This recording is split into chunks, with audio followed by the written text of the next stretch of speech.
Vim.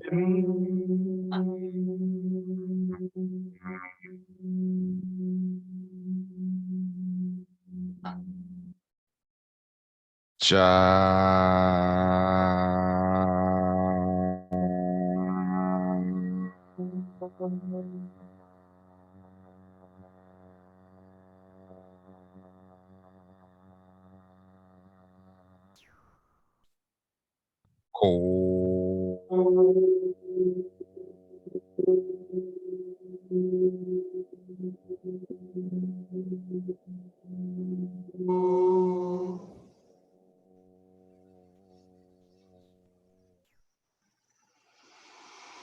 Sie.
Take your ka and your jaw and sink them forward into a spins, blurring, sparkling light. Ka jaw.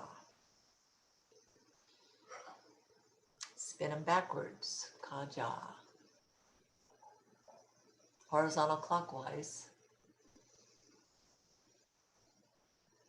Counterclockwise.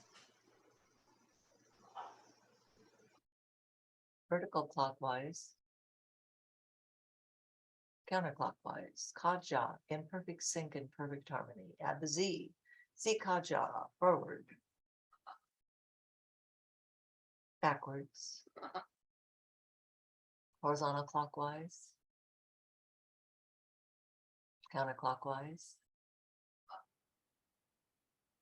Vertical clockwise. Counterclockwise. Zika ja, in perfect sync, in perfect harmony together. Smart purpose. Heavenly Father and Mother, we thank you so much for this day, for this opportunity to gather together with our brothers and sisters around the world. We're so thankful for the technology that allows us to do this. And we're so thankful for your love, your light, your support and guidance. Please help us to take what Miriam tells us and apply it. And we're so thankful for Miriam's message today. We love you. In Yeshua's name, so be it. So be it. So be it. Just gonna go look for a piece of Reggie in here just a second. What? That makes a lot of sense. All right. That sounded funny. It's like, Well, oh, I was there's wondering, Reggie in the Reggie- fridge or something. It's like I don't know if everybody's seen this didgeridoo. And, Oh, yeah. Cool. Yeah. it's Awesome. Love it. Wow. A lot of Sorry. spiders in there. Wow. Later one. But I was, when we were doing the Lanica, and I was listening to Reggie, and normally I'm focusing so much on myself, what I'm saying, that I'm not, he's just kind of background, but I was really listening to him do it today. I said, wow, he like has a built-in didgeridoo in his body, because he has a way to make a a vibration sound that Yeah. I don't make and I don't hear anybody else Yeah, make he it. So you have to does. teach us how to make that big Oh. new sound Yeah. inside your body like that. It's pretty cool. Oh, thank you. Thank you. You didn't know you were a human didgeridoo. I didn't know. Probably Just did did. know that. Got probably got to practice to be able to do that technique. So, Right. okay. Anybody have anything you want to share before we start with Miriam? That's from this week. Anything that's happened in your life that you wanted to share as something interesting and motivating or uplifting everybody else? I wanna share something because past couple of when I started moving in my new house, I'm at my parents' house now, so I'm just visiting my parents. But in my new house, I noticed the lights kept flickering on and off every time I walked in the room. Right. So then my wife will say, "Is there something wrong with the electricity?" I said, "No, I don't think so." And they kept flickering on and off. The lights kept going on and off, on and off, on and off. And I was like, okay. It might be someone around that who wants to introduce themselves to me. So, I said, "Hello, how you doing?" Just to let them know that I'm here, to welcoming them. And I'm in that presence. And then the lights kept, it didn't bother me at all because I love that kind of stuff. And then I started hearing doors opening, doors closing, and I started hearing stuff falling on the ground, and the lights kept flickering again. So I called the previous owner because I want to make sure. Maybe. So I called the previous owner. I said, "Hey, when you were living in this house, did you have lights going on and off? Did you hear anything?"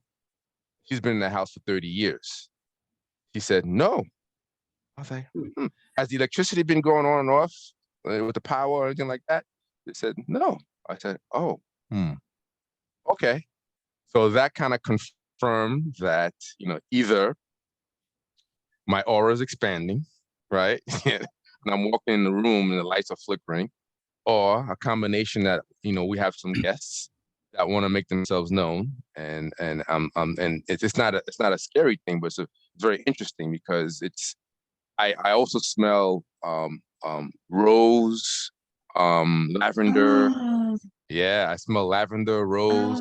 that's the mother there. Yeah, and I smell very, very distinct scents.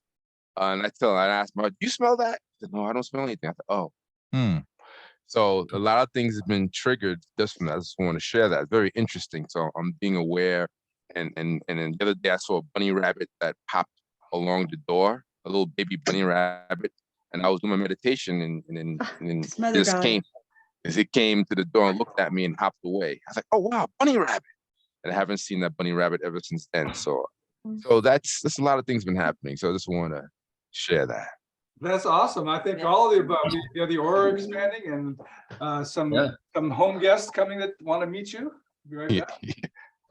So it was a very interesting week. Yeah. Well, thank you for sharing that. Absolutely. Thank you. Absolutely. Can I just add something, Brother Reggie? Sure, please, don't ask. Let's do it. Let's go. Yes, Well, please. as you told the story, I got kind of explanation because Sure. this is what I do when the client tells the truth. I Mhm. get visions in my mind, like a movie. So this new place, this house, since it is the next step on your path of evolution, it is your new expanding place of your aura. That your new home is your new playground, so to say, and much, much bigger than your previous house. So Mhm. since you have a more space, like space magic, to more space so you can work in, thus your auric field is much, much bigger because the Mhm. space is much bigger. And you had two guests, Yep.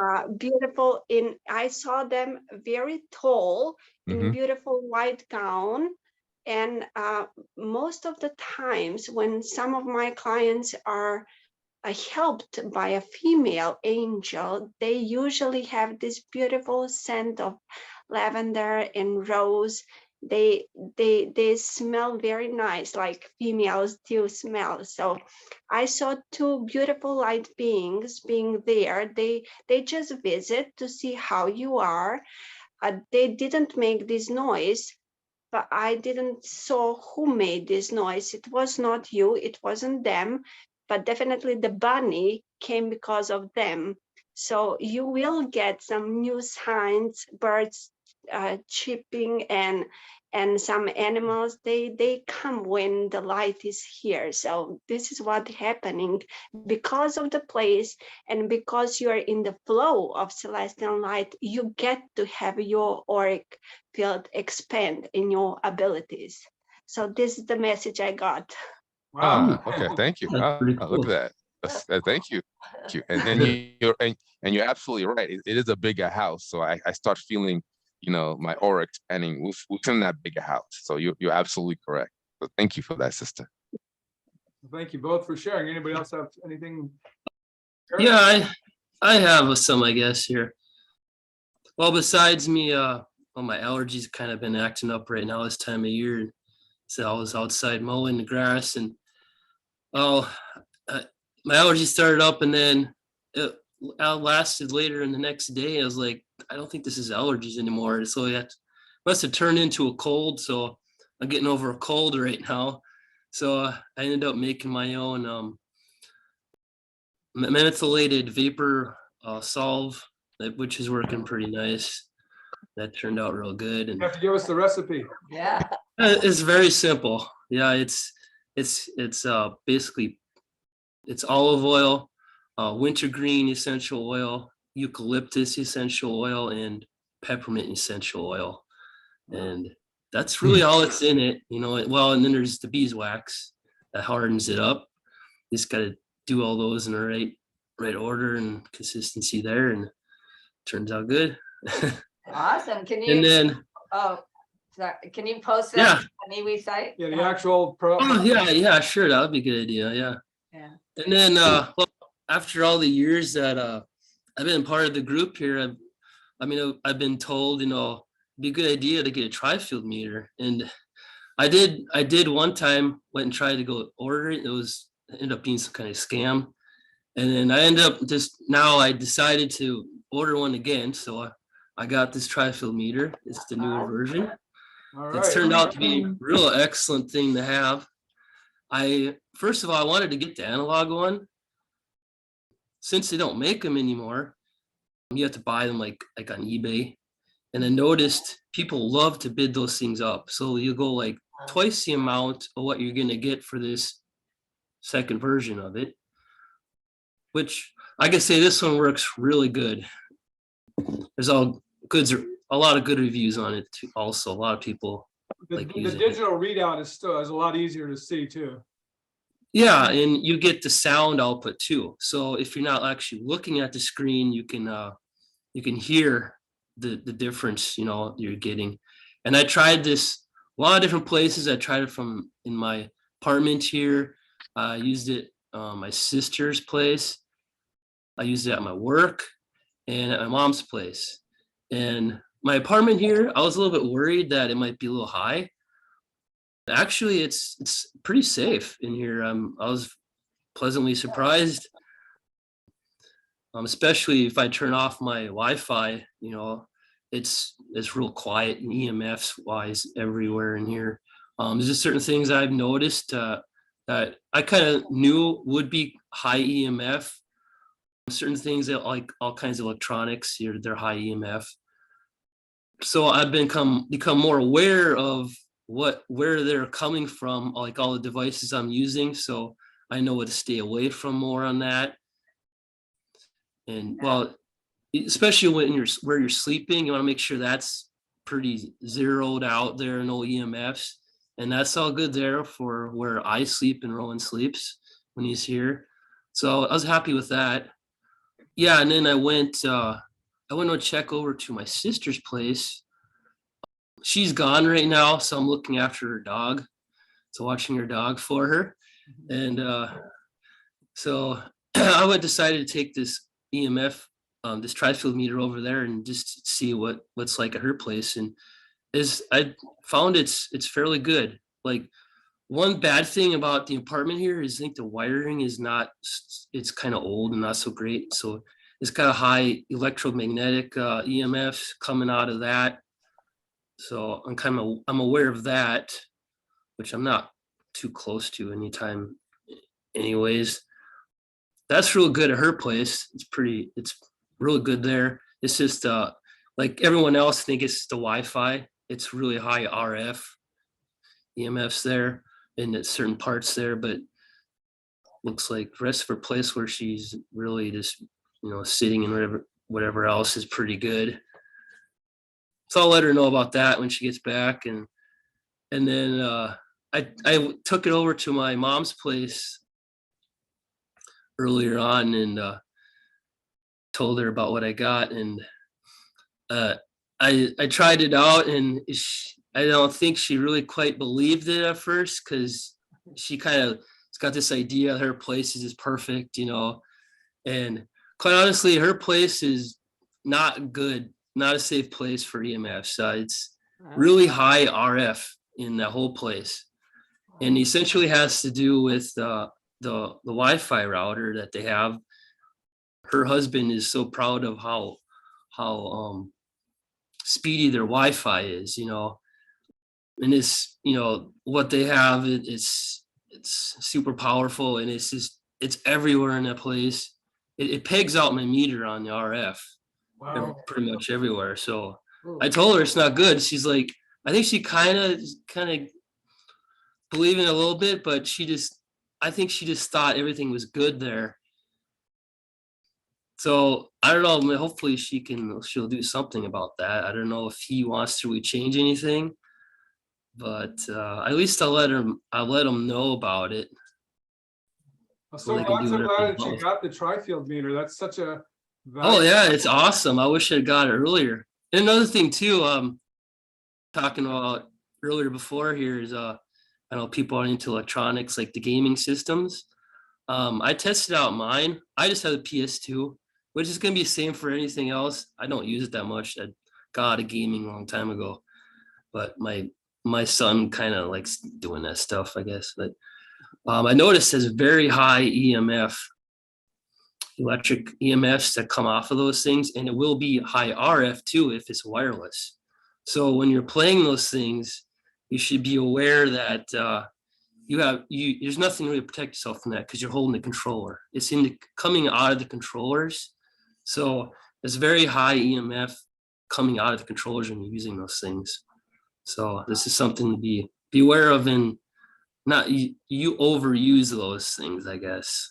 And that could be great. I'm gonna show you a couple of things too. Thank you so much, Keil, Yeah. for sharing all that. So there are, we have a couple things. Our router's right over here. And as Brother Keil said, routers, if it's a wireless router, it puts out a lot of RF. And I mean, if you get too close, it'll peg out your tri-field meter. Yep. So a couple things here. These are things we got on Amazon, probably somewhere. Anyway, you can get things like this. So this is a tray that blocks It's a EMFs. And so if you're like using a laptop, you can set this on your lap and set your laptop here, and there's nothing coming down then through this. No EMFs are going to get through that. That might work for games too. I don't know, with the controller, if you can. Well, the controller you're holding in your hand, so I don't think there's really anything This is where you can wear gloves. this is just Well, maybe it's this just a very thin piece of cloth. And again, you can buy these things on and I've tested them with the meter, and they are extremely effective. So you I think you could put that on you. Yeah, you can drape your body with it if you want. If you have something that's really, that you're worried about, that's putting out, pegging out your meter, and it's right in your hands or something like that, this is something that completely blocks. I mean, you can put the devices that's generating the EMFs here, and you can put your meter over here and zero. It's like nothing. We have our tenant is very worried about EMS. Very sensitive. And too. so it always, no matter how hot it is, she's wrapped up in She her, wears a hat, but Yeah, these she has things that are all, they work. right, she's completely covered with, And this is a from Safe Sleeve. This is for my phone.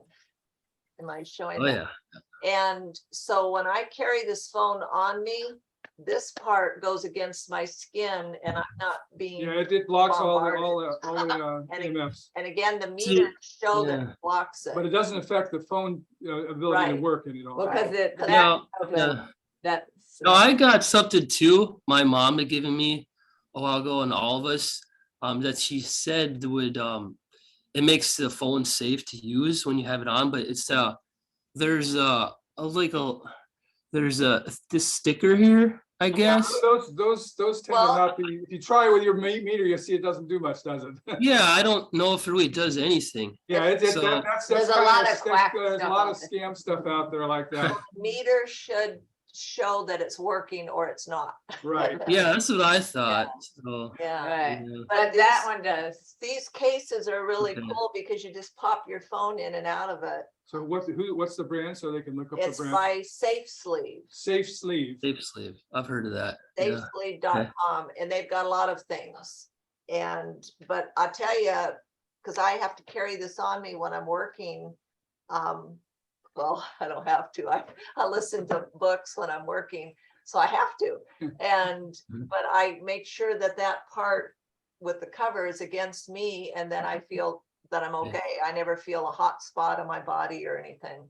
So these things, you guys, are so important. EMFs, these are and electromagnetic. These are things that are so strong in our society today, and people are being affected by them. All of us are, right and left, from our brains to our health. To cancer, yeah. Yeah, and people aren't getting it, as the majority of Yeah. people. Very few people I even know Well, about the it. thing is that, in our modern world, we have all these devices that we have now that seem, how could we ever have lived without a cell phone? It's like, wow, so many things you can do with it. Yeah. But the fact is that we can mitigate there are damaging things too, and we can mitigate those. And it's not an expensive thing to mitigate.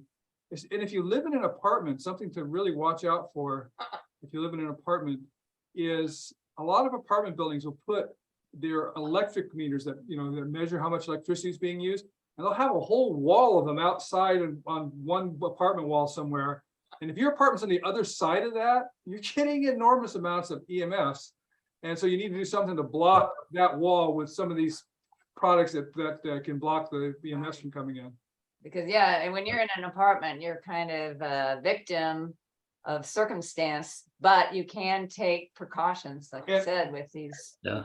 And the other thing in an apartment, because you share a common wall with other people, so you may be in a place you need to go and use a tri-field meter against walls all around, because especially if it's a common wall, because there may be nothing that you have in that apartment that's putting out any EMFs. You have no computer by that wall, you have no cell things, there's nothing there. So you may not even think of testing it with your tri-field meter, but on the other side of that wall, the person who lives there may have something that's putting out huge amounts of EMFs coming right through that wall into your apartment. So Yeah. good to test everywhere.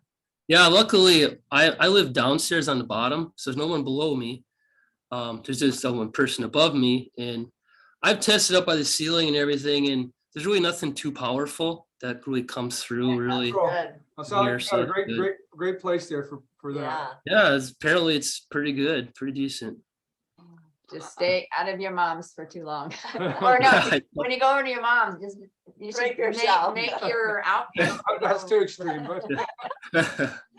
but might make her think. But anyway, I see Sister Zandy's joined us from Nigeria. Welcome, Sister Zandy. Yeah, Sister Zandy. Welcome. Okay, so anybody else have anything they would like to share before we hear from Miriam? Just one question, dear Brosvin. Did you got the time to send me the copies? Yes, we did Five. we sent you 5 copies. Wow, thank And you.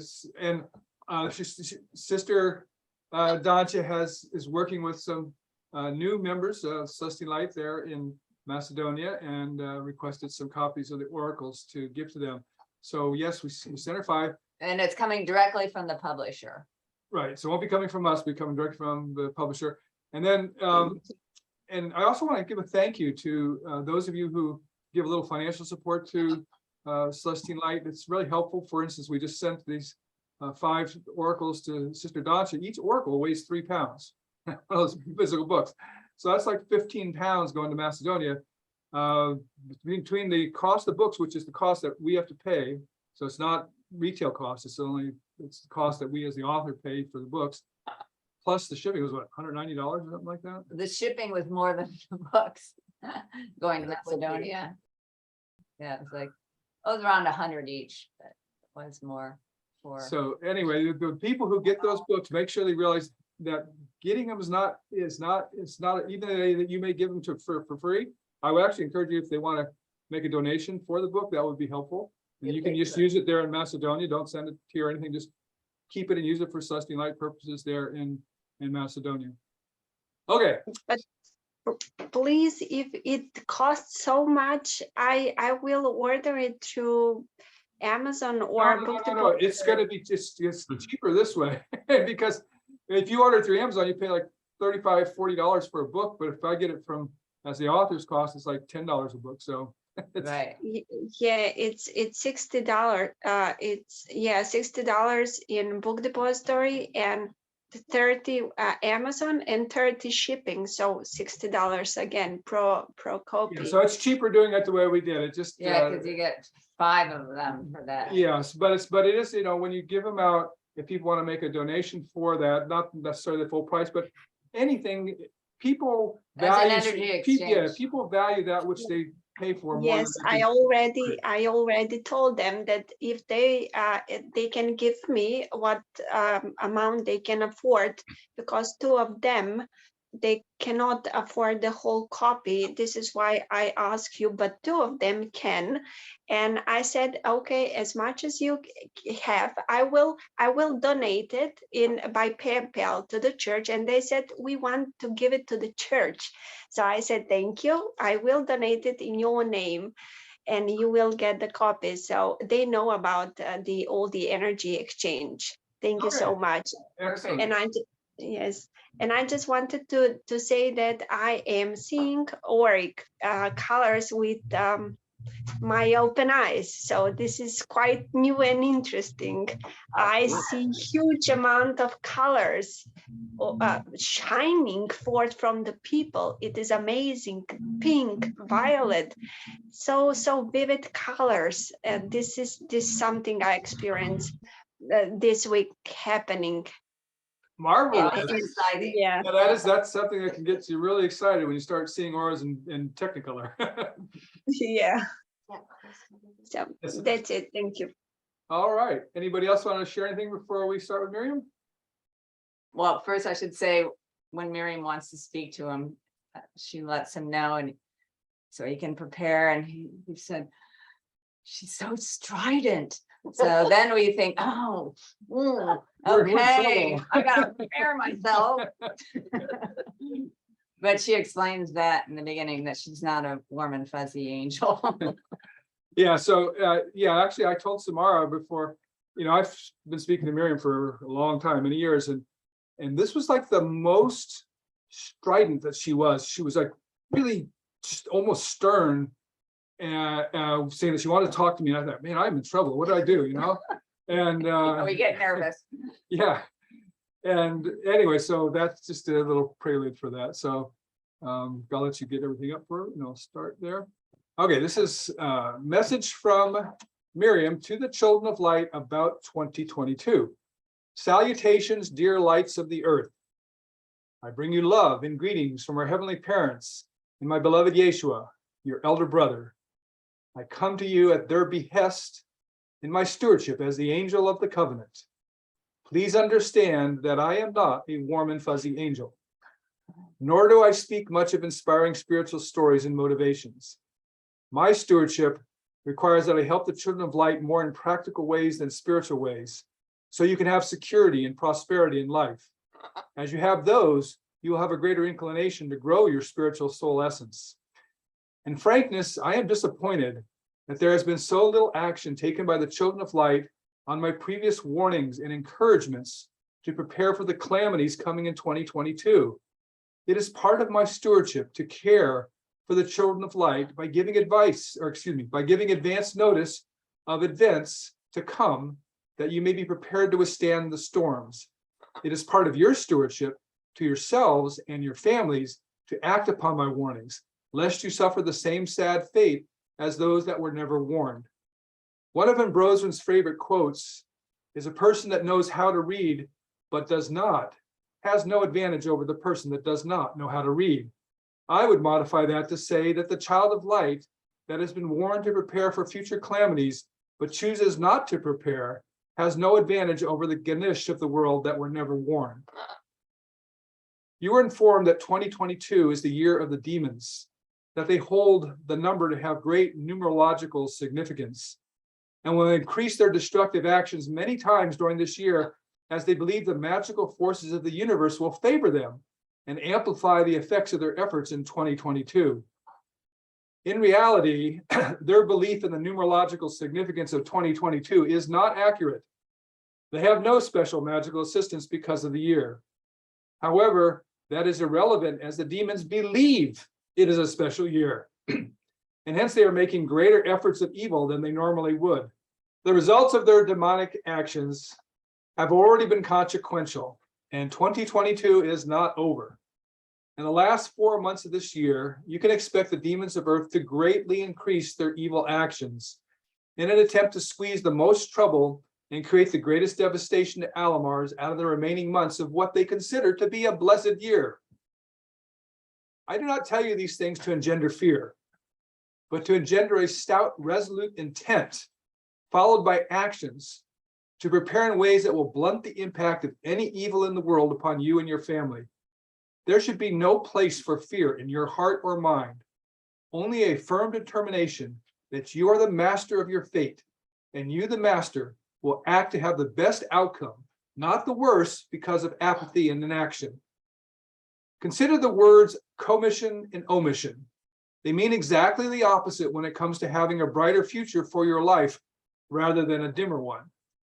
Commission means you commit to take an action to improve your lot. The results may end up being good or bad for you, but you took an action seeking good results and embarked upon a path you felt had the best chance to get you to the destination that you desired. Omission is when you omit and decline to take an action. Your choice is apathy and inaction. Your choice allows other people and life situations to choose for you, and then leaves you to deal with whatever comes when it arrives. Acts of commission have a high chance of success in your favor. Inaction of omission has a high likelihood of results that will be harmful and detrimental to you. Your high-tech civilization is only a day away from being thrown back to the Stone Age, and the demons of earth are in a frenzy to make it happen in 2022 and subsequent years of 2023 and 2024 due to the repercussions of the calamities they strive to initiate in 2022. Your earth has had 2 world wars in just a little over 100 years. These were devastating upheavals that killed millions of people and leveled entire cities. Yet these great wars were mere children's games compared to the wars that face your generation. I speak not of nuclear bombs, though that threat is very real and present. I am merely looking at the fate of your world using the non-nuclear weapons that are available to the major arms-producing countries. In wars of the past, the range of explosive weapons was limited to less than 50 miles by land or hundreds of miles by bombs dropped by planes. Both by land or by plane, there were no smart bombs. More bombs missed their intended targets than hit them. Many of the planes trying to bring bombs to distant targets were shot down en route, and it was a war of attrition that lasted years. Though many countries suffered, many others were unharmed or barely harmed, as the greatest damage occurred in the areas of active battles. Your reality today is countries have missiles that can be fired from thousands of miles away and hit a target the size of a car with pinpoint accuracy. Consider now how you will survive if all of your country's electrical generation plants and all of its water reservoirs are destroyed. I'm going to read that line again. Consider now how you will survive if all of your country's electrical generation plants and all of its water reservoirs are destroyed.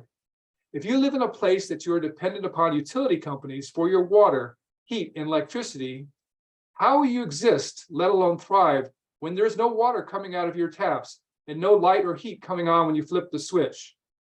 No water or electricity will also mean no food, no gasoline for cars, as it requires electricity to run the pumps, complete darkness at night without food, water, flush toilets, or heat. With the modern missiles of the world, even without the use of nuclear weapons, all of that could happen in a single day. It would be so destructive, the country so devastated, that they would not be coming back into the modern era in that generation. Without destroying a single city or killing hardly any people, the country would be decimated. Starving, desperate people would kill each other. The enemy country would not even need to invade or bomb further. Only private homes and small rural communities with their own freshwater wells and solar or other small-scale alternative electrical generating systems would be able to maintain a semblance of modern life. This is the exact outcome the demons are seeking. They don't want nuclear weapons to be used on a massive scale, as they like living on your world. They just want all the people gone. If the major countries all take out each other's infrastructure, the capacity to provide water and electricity to the mass of people, the end result is over half the population of the earth will perish within a year. This is what the demons want. This is what they are pushing the leaders of imperialistic warmongering countries to do. Despite the fact that the Taz and angels are actively working to prevent it, you are foolish beyond measure if you do not take actions now to prepare for that possibility. In this future catastrophic war, inevitable to grow from conflicts, is this future catastrophic war inevitable to grow from the conflicts initiated and active now in 2022? No, it is not. No, it is not. When the Elohim or angels look at the future, be it on a macro or micro scale, they take into account all the current energies, actions, and thoughts of those who make the decisions to act and in what way to act. Those are all subject to change.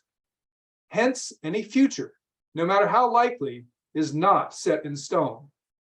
We always look at the future as probability percentages.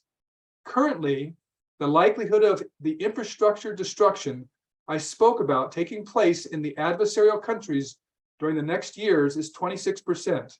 2 years. The next 2 years is 26%. And both angels and Taz are working diligently to lower the temperature. That is still high enough that I hope you will begin taking action now to mitigate the consequences in case it comes to pass. But it is also low enough that I encourage you not to be fatalistic and to still go about your life in normal ways that bring you happiness, love, and keep food on your plates and shelter over your heads. I will repeat now some of the suggestions I have given to you in the past to help you be better prepared. Number one, please look to ways you can increase your monthly income and reduce your monthly expenses, such as taking a second job or working overtime hours. One way to reduce expenses is to pay down or pay off high interest credit cards. For example, if you are carrying $10,000 in credit card debt on a card that is charging you 27 to 29% interest, you are likely paying over $200 a month in interest charges. A $10,000 credit card debt paid down by the minimum payment of $228 a month would take almost 14 years to pay off. During the 14 years, $27,586 in interest charges will have been added on top of the original $10,000 principal. Number two, there are stores and websites that specialize in prepping. They provide numerous helpful items from freeze-dried foods to water purification devices and solar-powered electrical generators that would be very helpful in a situation where essential services and supplies have been disrupted. Number three, you should have an emergency cash reserve consisting of 40% of the strongest world currency at the time, such as the US dollar, and 60% in physical gold and silver. If it appears that times are getting more unstable, increase the percentage of gold and silver. Silver is best held as junk silver. These are old coins that are very worn and have no collectible value from earlier years when they used to be made of silver. Gold can be in the form of bullion coins, bars, or even jewelry. Beware of high premiums on gold coins where you have to pay 15 to 25% above the value of the gold to purchase the coin. Better to buy something like a 1 gram bar for a lower premium so you receive more gold for your money. The downside of silver is it is quite heavy relative to its value. It takes up a lot of space compared to the same value of gold. For instance, at this moment, when I wrote this last night, 1 ounce of gold is $1,675, while an ounce of silver is $19.40. That means you would need to carry around 86 ounces of silver, 5.4 pounds, to have the same value as 1 tiny ounce of gold. The advantage of some junk silver is if you needed to use it for commerce, you will have small denomination coins for small purchases, whereas 1/10 of an ounce is the smallest amount of most gold bullion. Number 4, you should build your cash and foods reserves so you have 1 month of both. If your job and income disappeared, you would still have the cash to pay your bills for 1 month and would not need to buy much food, as you would already have a month's supply of the main staples that have a storage life.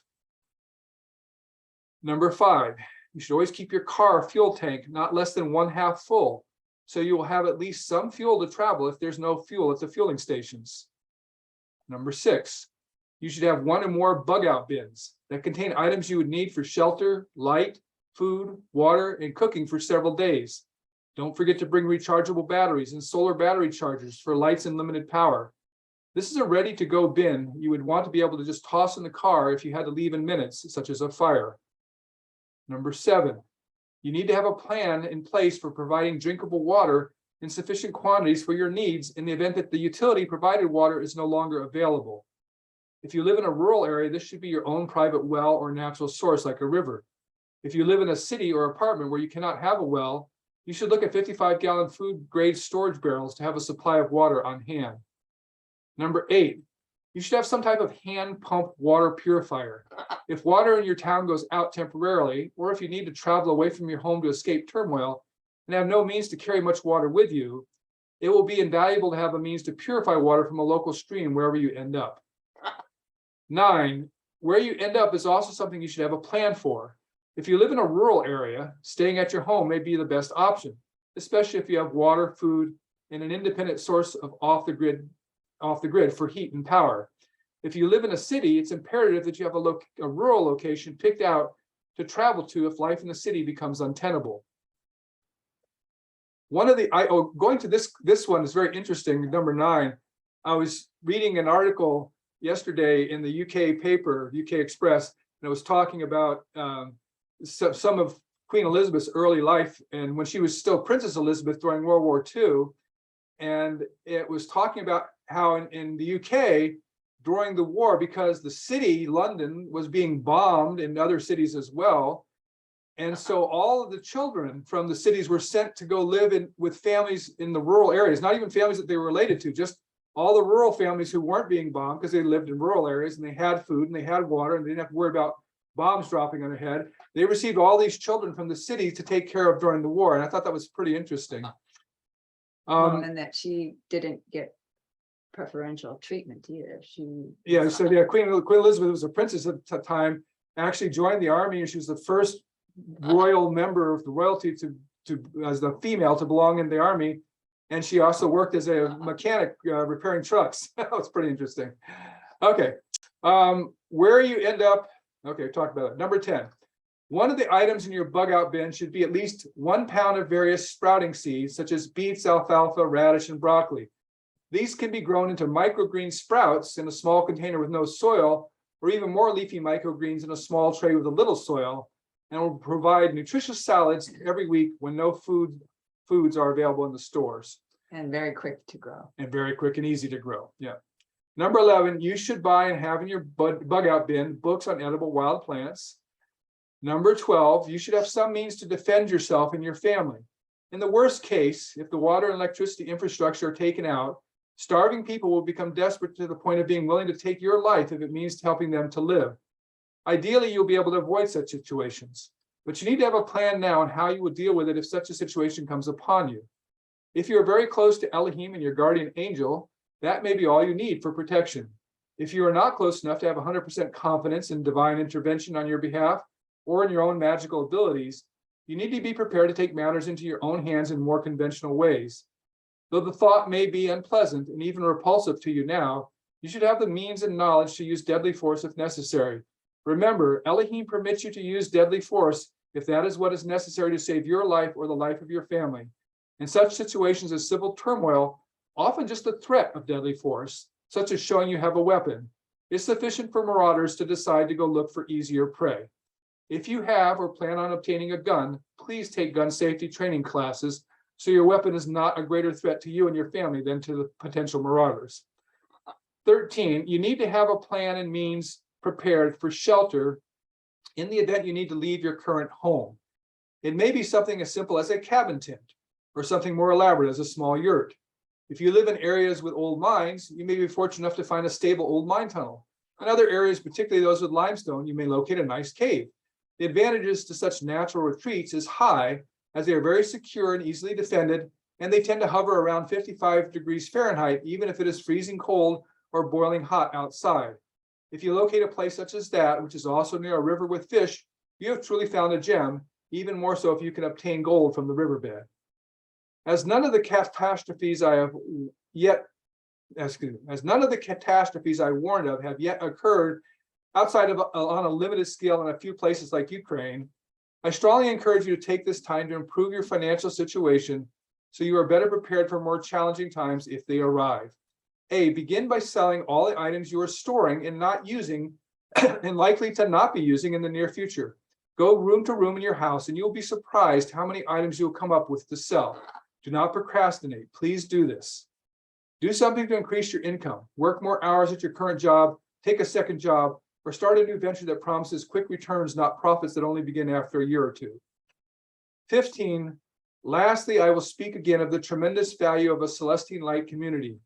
As your membership grows, I strongly encourage the members that can do so to relocate to the safe zone of Southern Oregon, Northern California area to live in proximity in a community of light. This is one of the few areas in the Northern Hemisphere that is quite safe from both natural and man-made disasters. It has great biodiversity and a climate where food can easily be grown year-round. Raw gold is readily obtainable from most rivers and streams. A group of children of light can be virtually self-sufficient, present a robust defense of the community if necessary, and grow and prosper in happiness and delight despite what happens elsewhere in the world. Remember, when you are together in harmony, your magical powers and Celestine gifts are not just added, they are multiplied by each new priesthood member added to the community. More than this, Elohim has given to the priesthood of light more power to effect beneficial change on your world in the areas that directly affect the quality and safety of your lives than any angel or chorus of angels. Alone, you can make small miracles with yourself and those close to you. But when you unite as Q-Rams of the priesthood of Elohim in a power of three circle, the very walls of Jericho will come tumbling down at your command. I love that. Yeah. When you unite as Q-Rams of the priesthood of Elohim in a power of three circle, the very walls of Jericho will come tumbling down at your command. That gives me goosebumps.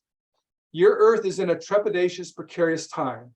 If you wish to ensure it regains a peace and harmony that pervades, then I encourage you to join in community and to very actively seek to grow your membership, that the 12 apostles may come from among you and coalesce as a Q-Ram.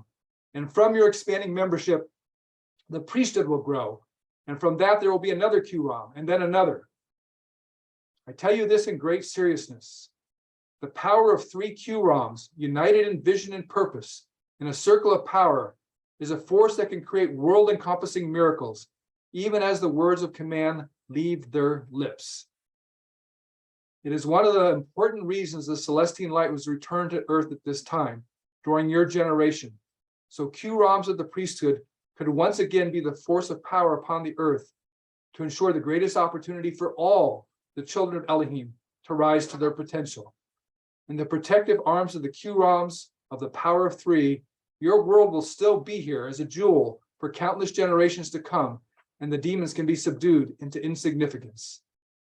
Regardless of what happens in the world, good or bad, I pray for the day when enough of you are ready to step out of the world of mundania in which you all now live and embrace the community, the priesthood, and the greatness that is the birthright bestowed upon you by Elohim. May it be so, and may all of you be blessed to make great choices of light and power. Miriam.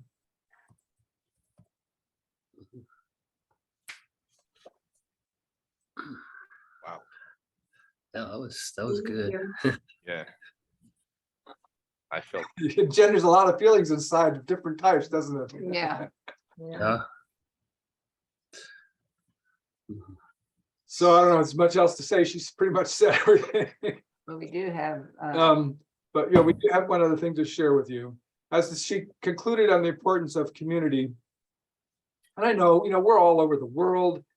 We're established in different places. This is where our homes are. This is where our family is. This is where our jobs are. So it's fairly impractical for most people at this point, it would seem.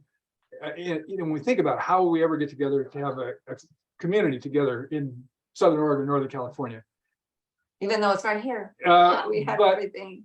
in fact even if that seems like it's for many reasons for different people, that would just seem not a practical thing.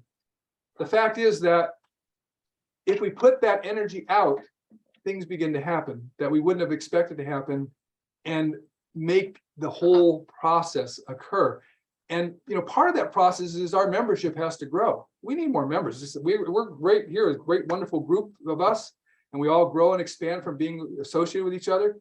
But if we want to be able to do, for instance, a QROM is 12 priesthood holders. And Miriam's talking about 3 QROMs, the power of 3. So that's 36 priesthood holders.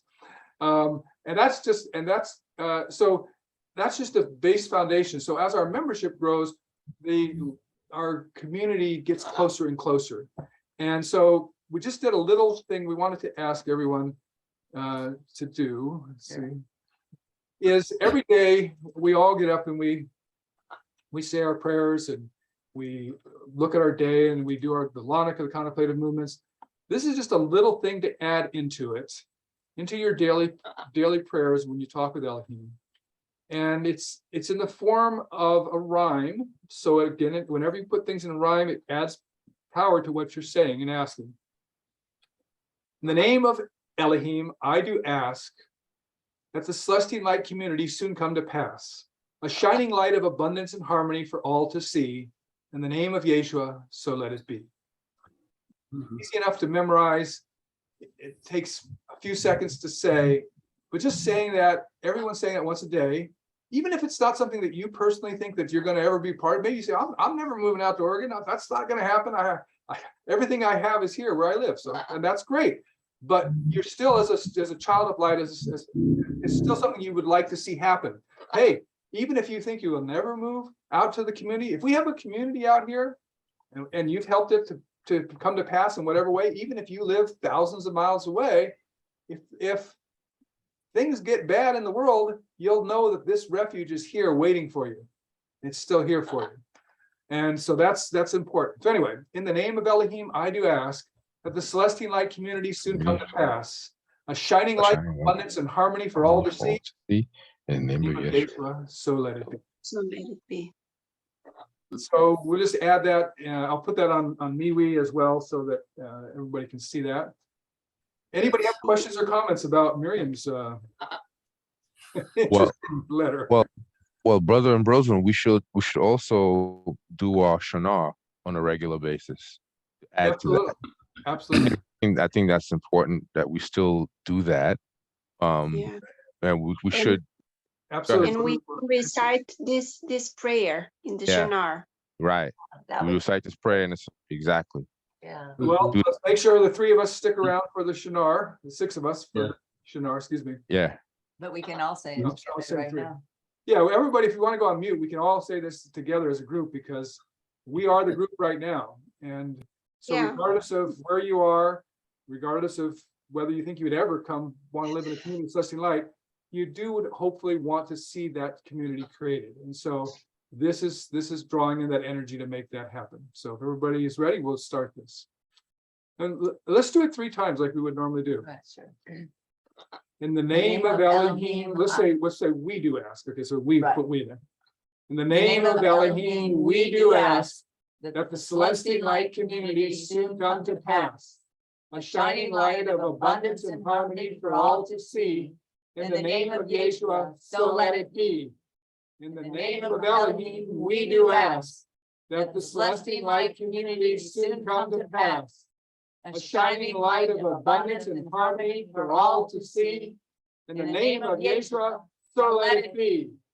In the name of Elohim, we do ask that the Celestine Light community soon come to pass. A shining light of abundance and harmony for all to see. In the name of Yeshua, so let it be.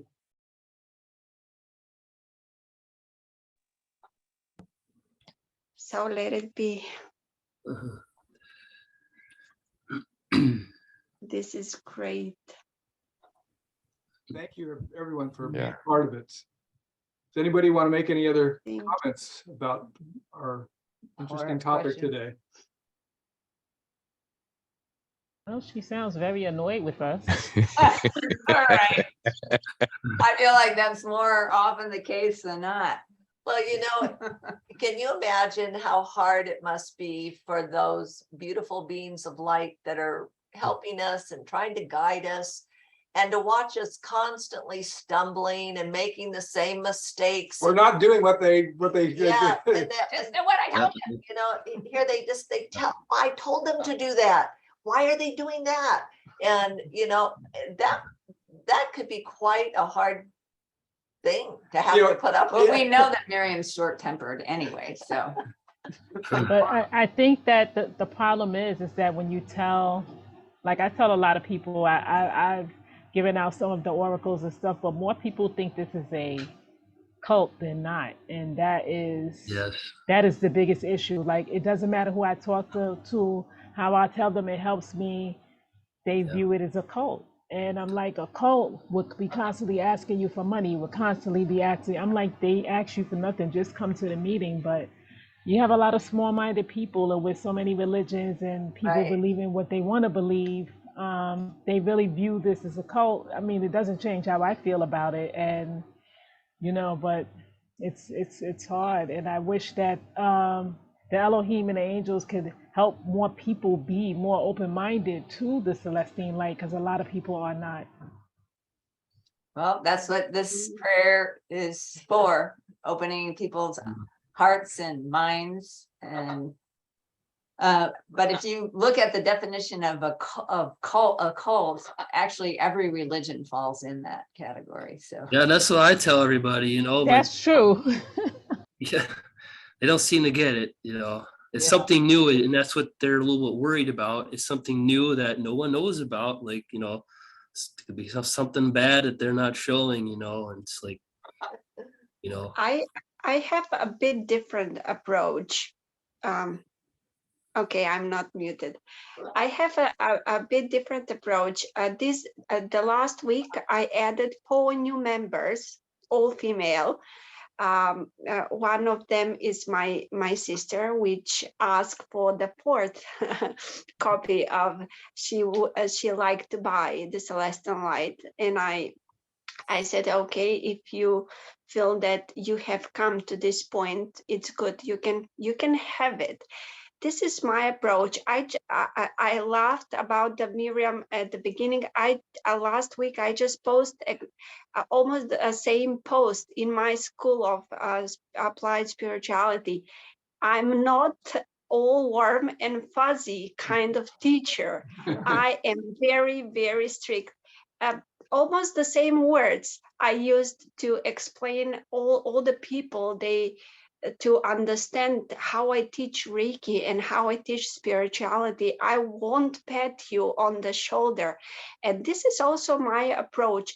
When people see, because me and Alex, we wore the symbol, the Elohimic symbol, and on my Facebook page, it stands that I belong to the Church of Celestine Light. I post everywhere the beautiful posts I make in Instagram and in my 2 other pages, posts from the oracles, posts from all the books from Brother Ambrosevin. And because I'm so strict, they ask very gently, what is this that I profess? What is this this wisdom that I give, and I say, oh, you're not worthy. And then they say, why? People always want what they can have. So I go with this. Because I said, no, you can have this. It is the light. It is something from God, and you must earn it. And they all say, well, I'm worthy. And I said, no, you're not. You must be worthy enough. And I go from this side that you can't have it. And people always want what they can't have it. So they try to have it.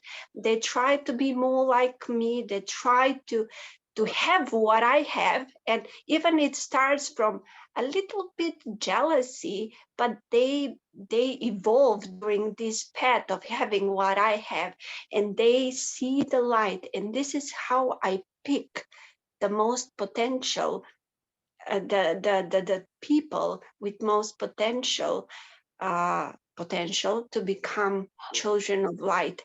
I have them hooked on the light to become better person, to become better people, to find their freedom. Because my clients, they are most females, and they're most in so unhappy marriages or diseases, and they see me very happily married without diseases, and they say, how do you do this? And I always say, it's Elohim. Who is Elohim?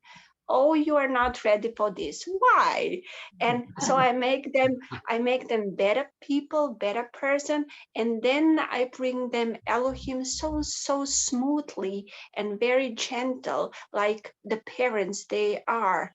And the moment here is that they need time to think, and I explain them very seriously that I'm not asking them to convert in the Church of Celestine Light. I'm just asking them to open their consciousness to having both parents, male and female, and an elder brother, and to know the truth. And this is how I open them for the truth. And I leave them be. If they want to come to the Celestial Light, only to the group, they can come. If they want to be baptized, yay, we have another member. But the most important part is that I don't give them the light, and they ask it, and then they become better person for it, because I make them to be worthy of the light. Thus they understand it. So this is my approach. Thank you for sharing this. Yeah, Thank you, thank you. Dasha. Thanks. I like this approach. I'm gonna try this Yeah. approach. This will probably work much better. Sounds good.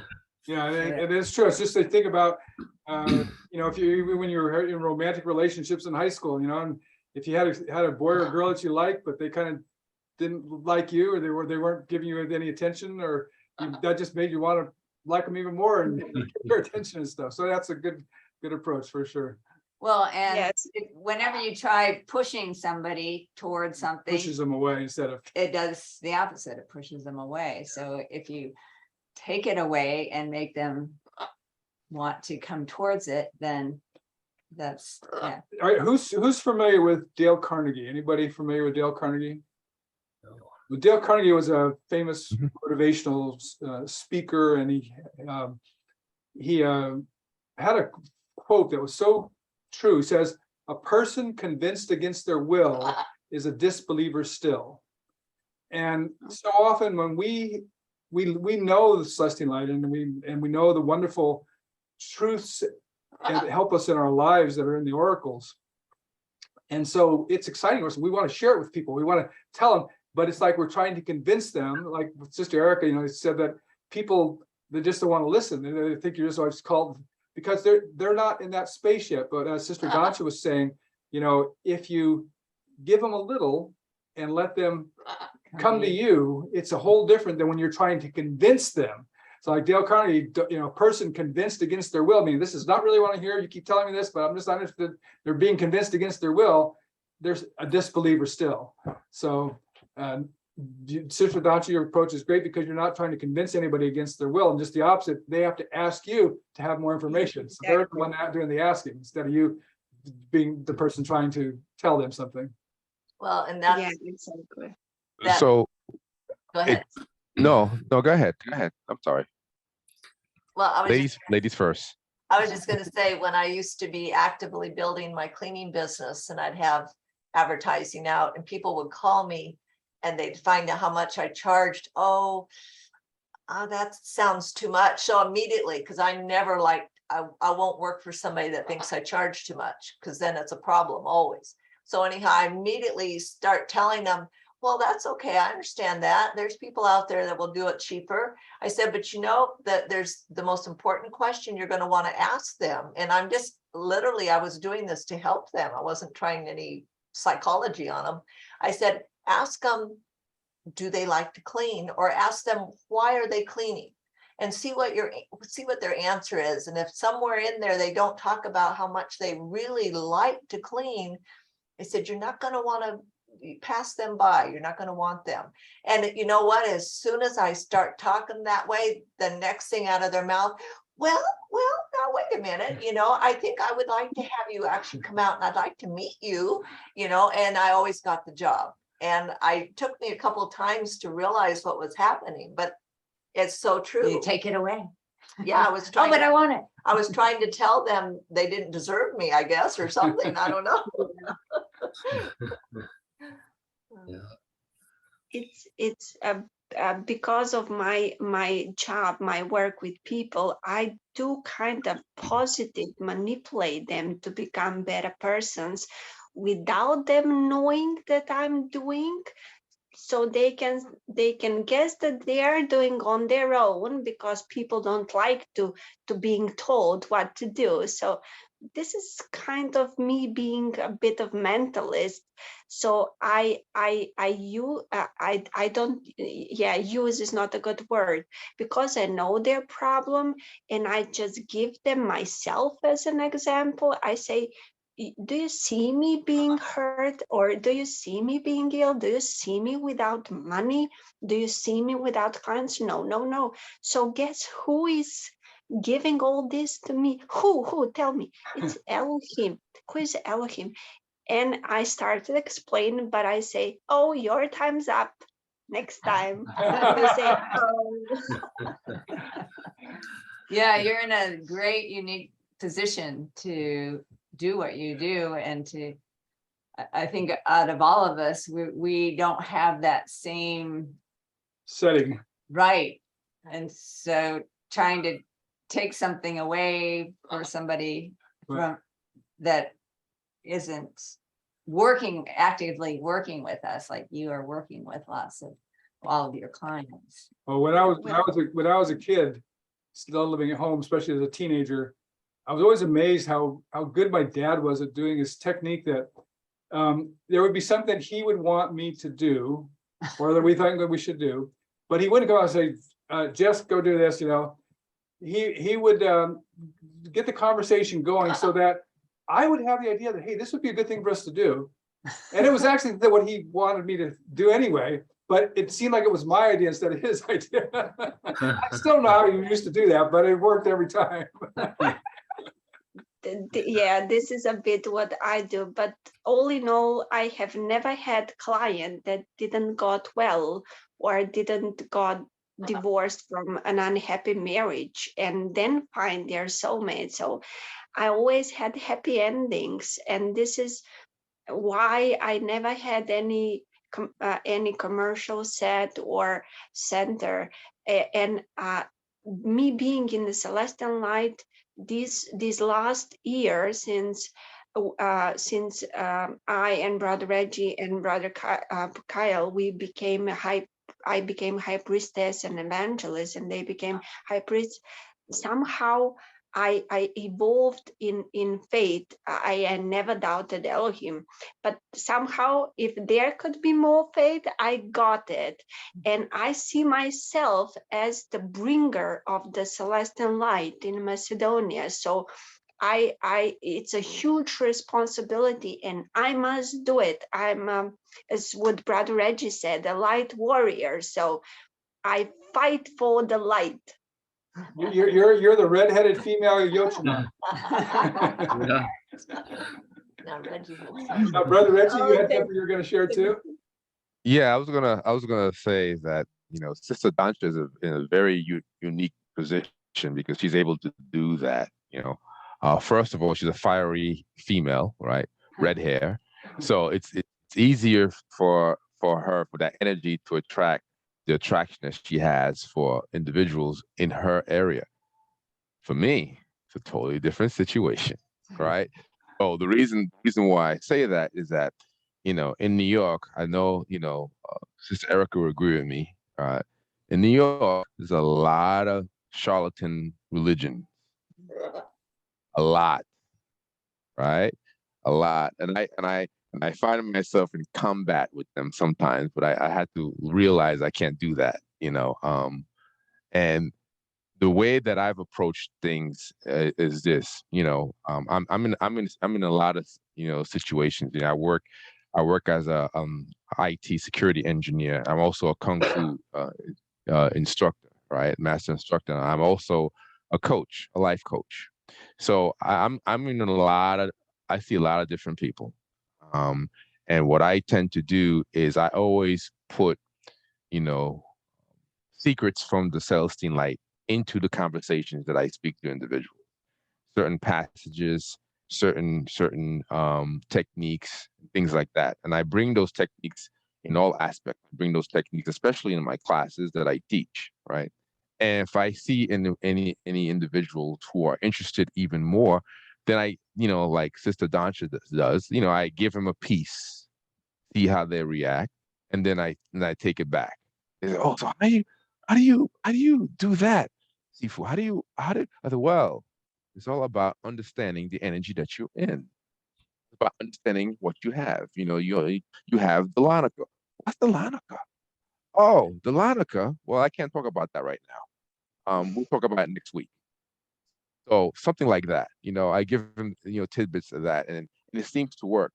But the most of what I notice is that you can lead a horse to water, but you can't force it to drink, Mhm. right? You do. You can Yeah. lead the horse to water, right? And it's right there in front of him. He's like, this is going to be helpful for you, but you can't force him to drink. And you could have people, see the forest, right? But at the same time, they're not going to understand the trees, right? So that's the plight that I face, which it's a good plight because I'm very confident and faithful that we'll have what we need to have to build the Celestine light, and also the prayer that you sent, that you produced for us, Brother Ambrose. It's very helpful because I felt it. Because when I was saying it, I felt my aura expanding and reaching out all around. So who's gonna feel that will come to me. So I'm not worried because I have that faith, right? I have that know-how. So I just want to let anybody know that we might not be in a position that Sister Dancha is, right? We're not be so lucky like Sister Dancha is, but we still have the potential just by saying that prayer, because we're gonna send our aura out. If you have faith in your aura, faith in your energy, you're still gonna say, like what Sister Miriam said in Angel Comes. He said that we are giving powers already from Elohim more in our work. She said that, what you read. We're given more powers now. So when I heard that, I was like, okay, great, this is great. So by us saying that prayer, right, it's elevating us even more to reach out to people in invisible ways. Like I said, Sister Dancha is lucky. I wish I was in her shoes, being in a position that she was, but it's made for her. She was born to do that, right? That's her Right. stewardship, right? That's her stewardship. She was born to do that, and then we're born in certain ways to do certain things. And one of the ways is that with the faith in ourselves and with the prayer that Brother Ambrosen gave us, that's going to help also. It's going to help. So I don't want us to feel like, oh wow, Sister Dunch is doing that. I don't think I could do that. No, no, we can. We can. We all have ways of bringing the Celestine light to another level. We all have different skills, and one of the ways we could do that is by the prayer, doing that every day religiously. And we'll see, things will happen. I just know it will. I have faith it will. That's all I want to share. Thank Thank you, Brother Reggie. Yeah. Thank you, Edgy. You know, Yeah, you're welcome. Brother Chris, go ahead. Yeah, I'd just like a little bit of help from one of the senior members. I've been coming now for 4 weeks, and I've been having nagging things in my mind about, increasing my work, and I'm not doing it. I've been reading. I've been reading all the books and rereading them, so I can get more in depth. But I haven't. I need a structure in place. I just need the brother or sister to just write something out for me, or their routine. And if it's working for them, then it's going to work for me. I just need that help. Absolutely. If you don't mind, if I could say something real quick. Absolutely. So for me, I have a background in engineering, right? And I have a background in electrical engineering and a master's in engineering. And I always want to expand and learn. It was just kind of funny that you mentioned that. The other day, I was going through, some stuff, and I was communicating with Elohim. I was communicating, I was talking. I said, you know what? I got to increase my money. I got to increase because I need to make more money, right? Because, I have, a family to support. What could I do? And I was going through a lot of stuff, and what came up for me is, I don't know what you do, Brother Chris. What do you do? What's your background? I work in compliance for the government, but I work for the police as well for 25 years. And I work in for the local authority here. Oh, so in compliance, okay. So I've been in the public sector. Okay. I also studied to a master's degree level in human resources. Okay. But I've never really applied it, Okay. So a couple of things that came to mind for me is, I really love, technology, and I want to expand to different layers of technology that's going to benefit me and expand. So one of the things that came into my mind, and I was looking, what, Brother what you said a couple of months ago, that when you bibliotech energy, where you say something that you read. Biblio elucidation. Right. I did biblio elucidation. Right. Yeah, I did that. I did the biblio. I said to myself, show me what I need to do to get to where I need to go. That's what I said. Right? And as I was doing that, I started looking on online. I started reading some books. And every book that I read kept saying cybersecurity. And I was like, cybersecurity.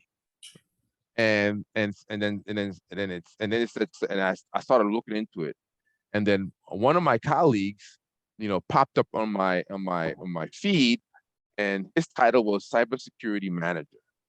I was like, So I was doing some research, and I said, okay, this is where I need to go. So right now I'm taking cybersecurity classes online. Awesome. So right now, as we speak, I just started taking it last night, right? And I finished 4 modules from last week, right? So that's going to enhance me to the next level for cybersecurity, because that's what I want to get into. So this to say is this: Elohim is powerful, right?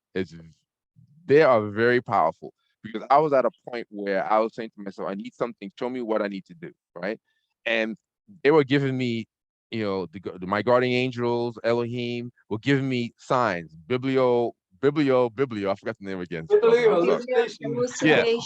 Yeah, biblio elucidation was one of the things that I used, because when I say out loud, I say this: show me what I need to do, because this is what I want. I want to increase this. I want to go to another level, blah, blah, blah, blah. That's what I said, right? And they geared me to take some cybersecurity classes online. For you, it might be something that you might need at a certification that would enhance your expertise that you could take online. Some of these classes you don't have to pay, right? You don't have to pay. They have free online certifications that you can put on your resume and say to you, like, this is, I'm an expert on this. You're human resource. You work for government organizations. They would love something like that if you do something online, a couple of weeks, 2 or 3 weeks of getting online and getting that piece of paper, that digital piece of paper that says you're an expert, right? You're an expert. So Yeah. that's what I did. And I'm doing cybersecurity. I saw a list of cybersecurity classes I'm going to take. And I said, you know what? Through hook or crook, I'm going to build my resume with 10 to 15 cybersecurity, certifications. That will make me more marketable. And like Miriam said, you got to find other ways to make some money, right? So she said that, right? She said you got to increase your income, right? She said that. And I'm on the right track. She just said that. So I said, you know what? That's what I'm going to do.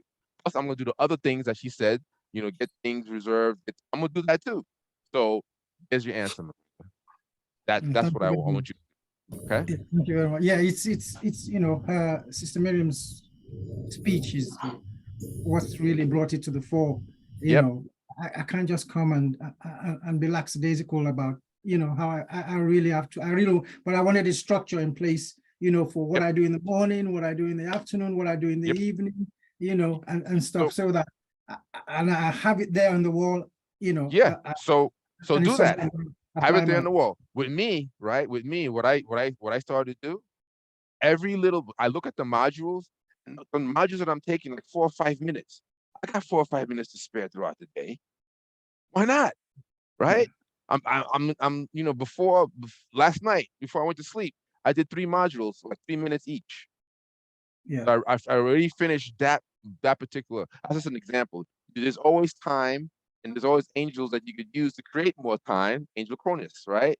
To create more time for you to have. So we are in a position where we have what we have to increase what we want to increase.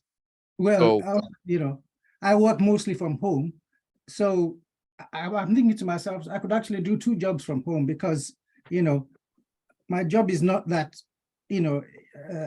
so busy, that I could actually make time to do something else, yes. and actually, so that's one of the things that have been at the back of my mind about, stepping Yeah. up, just stepping up my game. This is what I need to. I would add too that each person, each one of us, like I know what you're saying, Brother Chris, is you would like to have a structure that you like you said, put up on your wall, and you can see, this is what I do at this time, this is what I do at that time, this is what I do at that time. And that's a wonderful way to get a lot done. Samara's always trying to get me to do similar things to be more organized, so I get more done. And that's a wonderful thing. But it's very personal for each person. So what I have on my wall might be completely different than what you have on your wall. It might have common elements, like maybe we both are saying a prayer at Elohim, for instance, but maybe at different times of the day. Brother Reggie, I know he's wonderful at doing Veronica, contemplative movements, and that's part of his daily what's on the wall things to do. Absolutely. Someone else may not have that in their daily on their wall thing. Maybe they only do it weekly or whatever. So, but I know that's a lesson all in itself that is valuable for all of us. And I'm at the top of the list needing to have that value is if you have some structure to how you're investing the hours of your life every day, because it's really you're investing your life. You only have a finite amount of minutes to live, of years to live. And so how you invest those minutes, not spend them, invest them so that you're like an investment, it's growing and helping you to expand. That's really important. I mean, yes, we have to do sometimes things that we don't even like to do in order to make money to pay the bills. And that's the case for a lot of people. They have to do things they don't like to do to get money. But still, there's many other hours left in the day. And how are we investing those hours to help our lives to grow and expand? And that's a really important question that everybody needs to ask themselves and find that, a lot of people, they go to work, they come home, they eat, they watch TV, they go to bed. That's their day. And there's no growth in that. I mean, yeah, they're paying their bills, but that's all they're doing. And so all of us, if we think about our lives, there's normally hours, literally hours that if we restructure things and had it in a more scheduled format, that we squander a lot of those hours of our finite life, and we can invest them instead in something like, for instance, taking online classes to become certified in something more and then to enhance your value in the workplace. So that's helping you to grow, to be able to read the oracles every night just before you go to bed. That's something that you can put on your schedule. It just becomes a habit that you read the oracles, even if it's only, hey, I'm really tired, so I'm only a couple paragraphs in before I have to go to sleep. Other nights, maybe a whole chapter, maybe two. But those are habits that you develop that become part of the schedule that's an investment in your own life, that an investment, it brings a return to you. Thank you very much, brother. So I also want to say, oh, go ahead. I also want to say, Brother Chris, to use the angels of the elements, I have been using them and they have been really helping me to improve on my time management with things I want to get done. Like I use the angel of air, that's for short tasks, and then you have the angel of fire, that's for longer tasks. So really try to make use of the angels of manifestation books, because that helps greatly. That has helped me to become more organized greatly. And Brother Reggie, I want to say that I'm also on the path of taking classes like that to be like not a cloud engineer, but like sort of cybersecurity as well. Yeah, absolutely. And Yep, I can do it from home. Yeah. And it's gonna like increase my income like by 80K a year. Yep. Absolutely. Oh, what is cybersecurity? What do you do for people for that? Well, Sounds like how we should all get into it. Sounds pretty good. well, it's more of like, determining the vulnerability of an organization and what could you do to prevent that vulnerability from threats, from risks, and from also hacking. So you build skill sets that allow you to do that, and they teach you how to do that.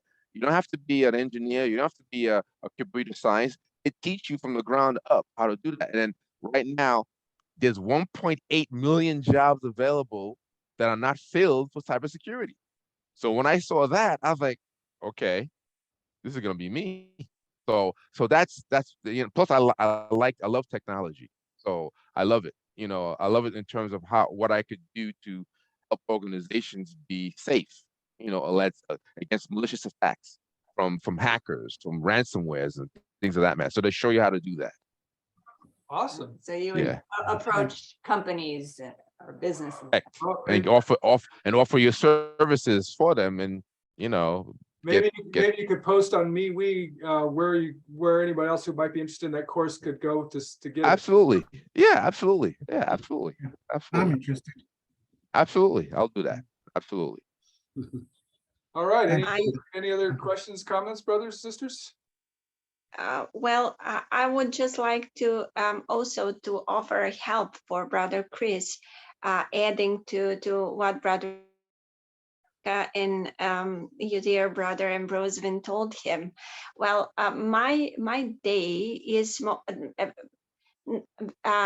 very, but mostly different than Brother Reggie's. Somehow same with Brother Ambrosevin's and Mars and Skies. But due to that, I live in a third world country, so things are a bit different here, the lifestyle. But me as a person, I don't get technology. I really don't. I can't even pick a phone. Alex does this. He's the technological guy. He prepares for everything what Miriam says, and I'm the other part. I share the light. I find children of light, and he picks up all things that we need to survive if a war comes here in Macedonia, because it's a very blurry situation here with Kosovo and Ukraine and Russia, and his all this geopolitics, preparedness, and everything that Miriam says. He really listens to every single message from Miriam and all about the gold, and we listen to her.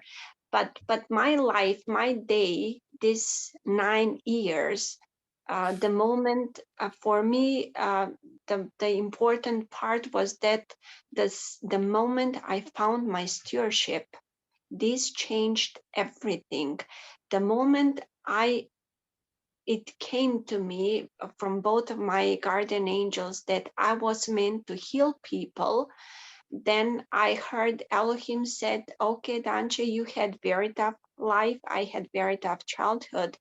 And I just wanted, if I managed to stay alive, I just wanted to be the person that I needed the most when I was growing up, and I did stay alive. And the moment I found Reiki, I heard a voice in me, and I saw this red light, and I knew that I was here to heal people.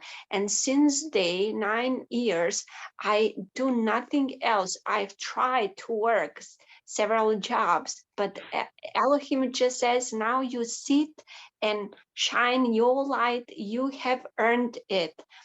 And I get up every single day knowing that I could only have 24 hours of a living daytime. And I just ask myself, okay, Dana, now what kind of legacy would you like to leave if you die tomorrow or in the night? This is, since I was so close to that, several times I work with clients that are terminally ill. Some of them wanted to commit suicide. So I know how life can go wrong in a second, and not from ourselves, but from the consequences. And I live in such a country, and I just say, okay, if something happens, what would you leave as your legacy? So every single day I stand up, I wake up, and I just open my arms and say, okay, Mother, Father, what have you prepared for me today? And I just sit in my chair in my meditation room and see who all I should heal today. And then every single minute, if Alexander doesn't needs me, I read the oracles, I translate now the oracles, I prepare a postcast from the oracles, and I preach the oracles. And if I die, this is the legacy I want to leave. How someone can survive in this dark world, not losing their light. This is my goal. It's the goal that keeps me going and to become the person I am. So this is my chores. They are every day, they are different depending on the people I meet, but the aim is the same. If I'm gone, how all these people will remember me? So every time I heal someone, I heal them like last time, that I wouldn't be there. Every time I love my husband, it's like for the last time. Every time I kiss him, it's like for the last time. Every going out, I hug him. Every time I want to kiss him, I kiss him. So I tend to live every single day like it could be the last, but I also prepare that it might have tomorrow. So as in the universal layer of reality, we only have 3 days: yesterday, today, and tomorrow. So today is the most important day of all days, because I can become the better person than yesterday. And if I'm good enough, I can have a wonderful tomorrow. So this is how I live. Thank you, Dansha. Thank you. I think I had recommended multiple times. If you haven't got it yet, I certainly recommend it again, is to get the book, The Greatest Salesman in the World, by the author Og Mandino. His first name is OG, and his last name is Mandino. And it's not a book about selling anything, even though that's the title. It has 10 scrolls that, if you understand those 10 scrolls, you understand everything about life you need to know. And living each day as if it was your last is one of the things that's taught in the scrolls. But it's a really wonderful book. I guarantee you 100% it would improve your life if you read that book. So I do give it the strongest possible recommendation if you haven't already obtained it. When we were dating, he would call me up and read me from that 3 chapters of that book until he could hear me snoring. Then we'd do it again the next night. All right, well, it's been a wonderful meeting with everybody. I think, part of the joy for me, and I hope for all of you, I'm sure it is too, is getting together, being able to see each other and talk to each other, be uplifted by each other, hear each other's lives and stories. It's edifying and helpful to us in our lives. And it's that alone is a huge draw, just to be able to share with each other and give each other those helps and hints. And we is our place where we can meet the team. No, you can't come back out. Just stay there for a second. Anyway, so birds are calling. We're gonna say goodbye. We're gonna keep our Shinar. So Dansha and Reggie and Kiel, please stay online, and we'll have our Shinar meeting afterwards. And for those of you who are wondering what we're talking about, these are the high priest in the group, and so we have another meeting for the high priest after this meeting. Okay, That cool, is thank you. an interesting question about ghosts. We never spoke about the ectoplasmic parts here on Earth. Hmm. Oh, we What haven't? Ghosts. What do you want? No, What are they? Oh, What would you like to know about ghosts? well, I know from Lazarus that once you're dead, you cannot come to the surface of planet Earth 10 feet away. You cannot linger here. So is it the uncompleted task, uncompleted mission, or too powerful emotional connection that they have with someone that they stay? And what is a ghost exactly? Is it the ectoplasmic part of a spirit that won't go away? Are those the memories or the emotions? All right, well, there's two things to think about for ghosts. A lot of what people think are ghosts are actually what we call thought forms. Thought forms can be projected, and someone could actually be in the Celestine realm and project a thought form to or European realm. or Coropian realms anywhere that's not here physically on Earth in any form, but their thought form can be projected onto the Earth, and it may seem to someone because of visual or other cues, audio or feeling, that they're sensing a presence that's actually not really a presence. It's kind of like similar to what we talk about reincarnation, where you can download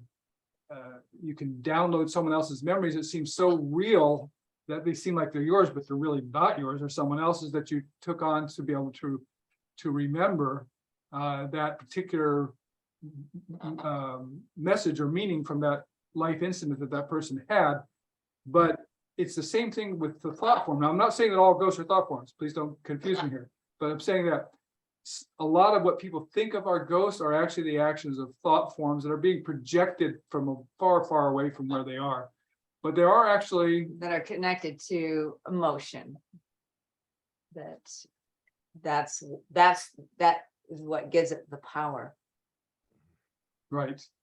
And then there are also let's take someone who just passed away. Well, we'll use our own daughter as a good example. Our daughter Shana passed away in June, middle of June. So that wasn't that very long ago. Or I can remember when my father passed away. The spirit of that person, the soul of that person, the spiritual essence of that person, which a spirit is a physical form, just like this. I mean, it's just not flesh and bone, but it's still a tangible substance, a tangible body, a tangible person. That's that spirit. And that spirit, when a person dies, that soul, it rises normally. And in the case of anybody who dies, in fact, I don't know if you've watched it before, but on my Esoteric Mystery School YouTube channel, there's a video on how to contact your deceased loved ones. And if you haven't watched that one, it might be one to watch. We watched it. Well, and what that is let's take a deceased loved one, like when my dad passed or when our daughter passed. And in that first 6-month period of time, there's a remnant of their spiritual energy that remains on the planet and remains where they were. So if they were, whatever, like for instance, right now with Shayna, the home she was living in is now being lived in by her husband and children who weren't, her husband was living in a different home before. And her energy, her spiritual essence energy is still there in that home. And if they wanted to sit down and talk with her face to face, it would be very easy for her thought form, because that's what it is at that point, her thought form to manifest so that they could visually see and hear and talk to her at that location, in that house, because that's where she was. And it's easier if they have a place of, for instance, if she had a chair that she sat in a lot, or a place on the couch that she always sat, and her children or her husband sat down at that spot as if she was still sitting there physically and started to talk to her and ask questions, her thought form, she would project a thought form from where she is in the Cropian, and it would be at that spot on that chair or in that, and it would seem to that person who was there that they were literally seeing with their eyes this person who is deceased, in this case Shayna, and they would be able to talk with her and have a conversation with her, which is a real conversation that her thought form is projecting from the Cropian realm. So she's sitting there in that chair in a thought form, and they're able to talk to her, ask questions to her. I've been looking all over for this item that you left. Where did you leave it in the house? She'll be able to tell them where she left it in the house. But what happens is that once someone has passed and they're in the next realm, the Cropian realm, first of all, your brain opens up so big, and you know so much that you didn't understand before, and particularly about what comes after, and the whole grandness and greatness of the universe that Elohim has created, and the different realms that we are in different states of our existence. So you know so much more. That even though in Shayna's case, because we've communicated with Shayna, we know that this is what's happening with her, is that even though she loves her children very greatly, and her children's lives that they still have to live is very important to her, but the longer she's away in the Cropian realm, the more detached she gets from her own kids, because she's in a whole different way. Now she has a greater understanding. She understands that they're on the same life journey she was on, whether it's long or short. As long as they get to have those choices in life, this will be their life. They're going to they'll be together again in the next life in one way or the other. And so now she has this glorious new world of the afterlife of the Cropian realm.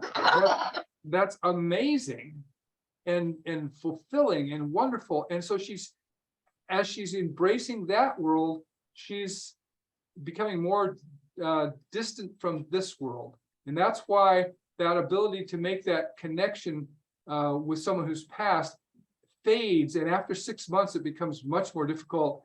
And it's still possible to make that connection where you can see and talk to somebody physically, but it becomes less and less possible as time goes on. It's pretty strong in the first 6 months, but it rapidly drops off after that, because people are they're in their other life now, and it's another life. And it doesn't mean they don't love everyone. It doesn't mean they can't still be communicating with them if they're trying. If people are trying to communicate with them, they can still communicate with them, but their interest isn't as strong themselves, because they know more, and they're seeing more, and they're living more now. I don't know if that helps at all. Yeah, there are people that get trapped because maybe they were murdered, and there's just great emotion and confusion, and they don't know what to do, and so they're there trying to figure it out. And so that's when you have a lot of the anomalies that happen, or somebody's trying to get a message of somebody's in danger, that they got well, you just said a really good point. That normally when someone dies, even if they're murdered, if they die, they just they go on to the next life, and they don't even think about it. But there are cases and this is where you get into ghosts particularly. If you have actually a spiritual essence from somebody, their soul essence that didn't go up to the Cropian realm after they died, and it stayed here, that is possible, that their soul essence could stay here and not go on. And that happens very rarely. So it's not a very common occurrence. It's very rare. And when it does happen, it's almost always because murder is a very common thing. But even most murders, people go on. I mean, 99.99% of murders still go on to the Cropian. But the parts that don't is when people had a really strong reason that they were living in the life that was really powerful for them. See, a lot of people, oh yeah, I can die, I'm fine, good, bye. This world's not for me anyway. I'm ready to go to the next one. But other people have a very strong attachment, like they feel that their family depends upon them. Their family needs them so much for financial support or for whatever, or they'll get murdered by somebody, as an example, and then they feel that person's just getting away with it and that they're going to do more harm to their people that they love. Like maybe they murdered the dad or the mom, and they're getting away with it. Nobody knows, and now they intend to do harm to the rest of the family too. That causes someone to say, "Hey, no, sorry, I'm not going anywhere. I'm staying here. I got to help here." And they actually can have their soul essence and which is basically their spirit, remain behind. And it's not a common occurrence, but it certainly can happen as a Taz. I've encountered ghosts from time to time. It's not something that I deal with. It's not, I deal with demons that I'm doing Taz work, but I do encounter ghosts from time to time, and try to actually not get involved with them because I just literally don't have time. But because they have their whole reason they're there is for somebody else to deal with, not for me. Because it's a whole other issue, another thing you have to take time to do. And the movie Ghost is a great Yeah, we talked about that example of before. Right. Yeah. Such an Yeah. example of that. I don't know if that was and- helpful or confusing, but No, that was very helpful. We have a part of it we have spoken, and only once in my experience with helping people, I saw the parents that both were dead attached to the spine of my client for 10 years, and she felt so much pain in her back and not knowing why the pain was there, and she felt always so fatigued. And I just saw both of the parents on the first session that she came, and I asked them, why are you still here? And they say, oh, she cannot manage without us. She's alone. She's not married. All the things the community says. She will not marry. She will not have children without us. She will not be herself without us. So they were stuck into her spine, getting all the energy because they needed the energy, I suppose, because we are all a big biofield. We need energy supply. So they were stuck to her spine. But I have several cases with young people saying that they tend to dream of dead people. Like I dreamt of my grandfather in the most important times of my life, but always was in a good way. If those people do exist, that they can see the dead in their dreams, in which realm do they have these conversations? I would say that, again, because actual ghosts are pretty rare. And so I think if someone is, for instance, having a dream of something like that, the actual person that person is in the Cropian realm somewhere. But they're able to connect in the dream world. The dream world is the bridge between worlds. That is one of the greatest things that people in the church and Celestine light can cultivate is their dreams, because here in this mortal physical body, we are so constrained. You're in Macedonia. If I want to see you in this physical body, I got to get on a plane and take days to get over there. That's a big deal. But in the nighttime, you and I could get together in the blink of an eye and go on some adventure together. And we could go to other worlds. We could do there's no constraints on your night self travels. There's no distance that's too great. There's no obstacle that's too strong that can stop you. And so in the things you dream, Elohim is going to communicate to us in dreams more clearly than anything else. And but in order to remember your dreams, most people don't remember their dreams. And try as you might, you can't. So the easiest way to remember dreams, because once you get into your sleep pattern, you're dreaming. And a lot of those dreams are powerful dreams. But the way you remember them is you have to wake up. You have to wake up in the middle of the night. Because the only time you're going to remember, most people are going to remember the dreams is the ones they're dreaming right before they woke up in the morning. And all the ones that happened for all the hours before, they have no memory of. And they may have, during the middle of the night, they may have had a dream that they kind of woke up a little bit. Oh, that's a really good dream. I have to remember that when I wake up in the morning. They won't. You know, and I'm sure you all experienced that. Yeah. So if you can train yourself when you're at that moment, say, well, that's a really good dream. I want to remember that in the morning, and you're kind of at semi-conscious, not quite deep sleep anymore, because you're consciously thinking about remembering that dream. Go a little bit further and force yourself to wake up. Force yourself to wake up at that point. And it may be a big wake up. Well, hey, it's time to go take a bathroom break, or maybe a smaller wake up that just enough to write down just a couple key words to help you remember that dream in the morning, or have a little tape recorder to talk into.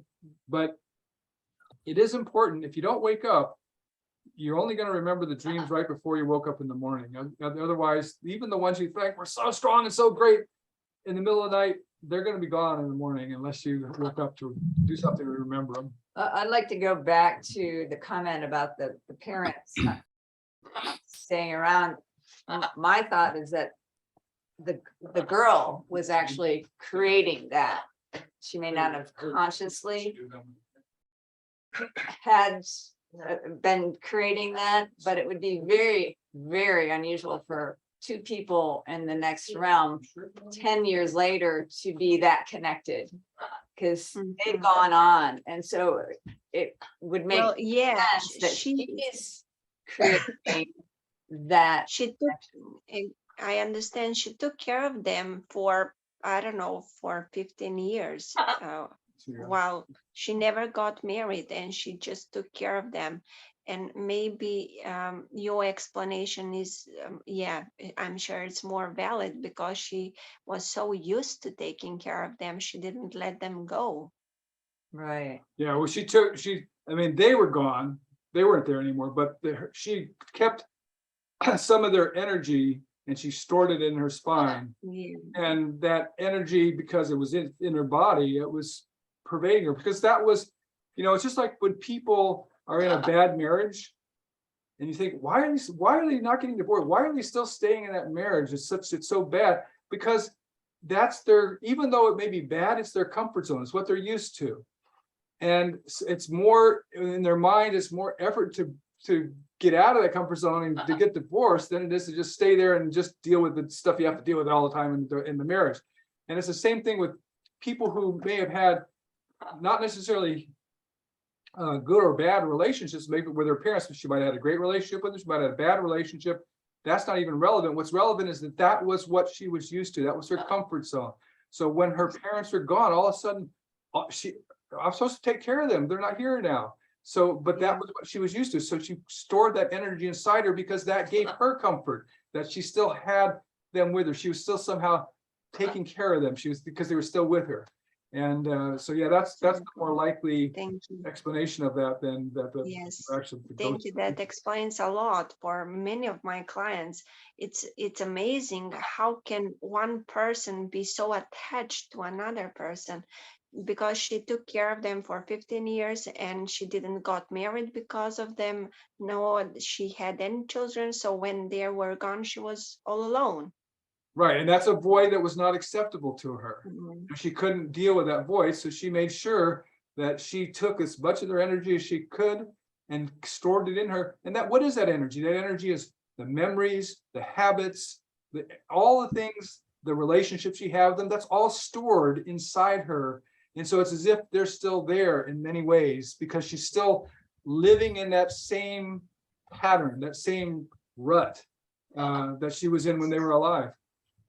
Thank you. Yeah, we get attached to things here and while we're alive, but once you leave, it's like, that was good, but now I'm on to something better. Yeah. Funny. So, yeah. Namaste to all of you. Love and light, my Love and dear light, family. namaste until we see you again next week. And before that, on MeWe. Okay, love and Yeah. light. Love and light. Bye. Love and Thank light. you, brothers and sisters. Thank you.